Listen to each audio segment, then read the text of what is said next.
যেখানে কাপ ফুটবলে হ্যাটট্রিক করে আসা ভিনিসিয়াস জুনিয়র নিজের দলকে জেতাতে পারেননি, সেখানে লিওনেল মেসিও একই পথে হেঁটেছেন। আমেরিকা অঞ্চলের ফুটবল যেন রেসলিং খেলা, যে কোনো ছোট দল যে কোনো বড় দলকে যে কোনো সময় আটকে দিতে পারে, তারই যেন বহিঃপ্রকাশ আর্জেন্টিনা এবং ব্রাজিল ম্যাচে শুরু থেকেই আক্রমণাত্মক ছিল ব্রাজিল, কিন্তু লাভ কিছু হয়নি।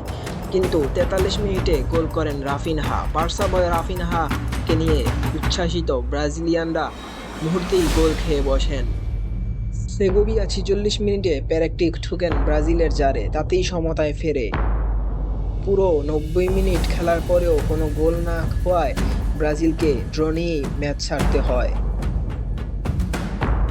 এদিকে প্যারাগুয়ের খেলা আরও ভয়ানক। মাঠের মধ্যে লিওনেল মেসিকে অস্বাভাবিকভাবে ট্যাকেল করাতে পুরো দল চটে বসেছিল প্যারাগুয়ের এবং রেফারির বিপক্ষে। ম্যাচ টানটান উত্তেজনা। 11 মিনিটেই গোল পায় লিওনেল মেসির আর্জেন্টিনা।